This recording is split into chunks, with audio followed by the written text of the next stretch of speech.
I don't want to have a certain kind of structure. I just want to tell the truth, and that's about what I would love to do. And then finally, well, not finally, number 4 is the evangelist preaching doctrine. And that is the Swedenborgism and the Rush-Criticism. And these two groups, they have, I think one of them had, they used the spiritual, they used the Christian, and then they created their own doctrine, and they formed together, and people did that, but it didn't quite last too long, so that's why I never really was involved. We have false preachers. Mary Jo Cotter, which is from the night sometime during the 50s when he kind of lost his way in life, but he's one of the fewest preachers that's ever known that I was actually preaching at the age of 8 years old, believe it or not, and he was preaching to everybody, and everybody was listening to him, and people were just like amazed that a little boy can preach. Today we can see that when, we got people saying, well, this little boy can preach, and let's put him in the front, and he's giving like little sermons, and people are like, oh, that is so beautiful. Hello. Anyways, years later, Mary Jo Cotter came out and said he was playing with people's emotions and giving false healings and different things, and he was collecting money that, one of his videos that looked like at least 1,000 people was in his audience. And if you put $20, and guess what? $20 times 1,000 people is a lot of money he just made that short period of time. And then we have the John of God, and he's another one that is a false preacher, and he should be in the occult preachers. But anyways, John of God is really, what can I say? I mean, this guy is, supposedly he's a phenomenal preacher, but he's all in the occult, and he's actually operating in Brazil right now. And a lot of people are coming to him for all these beliefs, and also if you look at my videos between some of these groups, how he puts Christ on the top of somebody's head, like right on the wall, like you see right on me. Just imagine you put Christ right up here, you put the person right below, and you put this guy named John of God, and he puts his hand inside of people, like on his chest, like he opens his cuts, takes the sickness and stuff, pulls it out, and people think he's the God directly, like he's Christ. Like, there's stuff about him that is really shocking, but yet people are not being aware of what is going on, and that's why I'm not too much going to go into Bible verses and stuff like that. I just want to give out the truth. But, and also, I think my rating system, I'm also gonna, for my rating system, I'm also gonna add black because of the occult preachers that I'm gonna be talking very shortly. And then we have number 6, faith preachers. And these are people who are operating in faith. And what I mean is, like I said before, when you play with people's faith, you become a faith preacher. And one of the examples is Benny Hinn, and I've been, into one of his crusades, and it looks all legit to me, But there's a certain type of authority that is given onto a person that a person can never use it in a wrong sense, and that is the baptism of the Holy Spirit. When you, like for instance, I have total 18 years of the baptism of the Holy Spirit.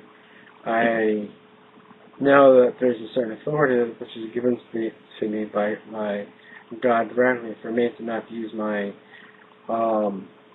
stuff in the wrong sense, but I know what I'm capable of doing at times.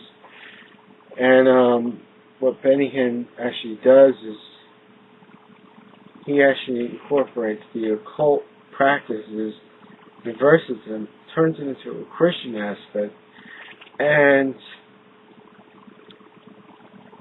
there's certain things that he does which is not any man's one way of saying of it. And for instance, in his videos or in his views, you see him 5 feet away from another person, throws his hand out to the person, and they fall back. There's actually been a study about that, when he uses people's energy that comes from within themselves, that when that agitation kind of comes from off, and he sees it, he can actually play with it, and that's what he does. And a lot of people don't know that because people don't actually study. Ron Howard is another one who,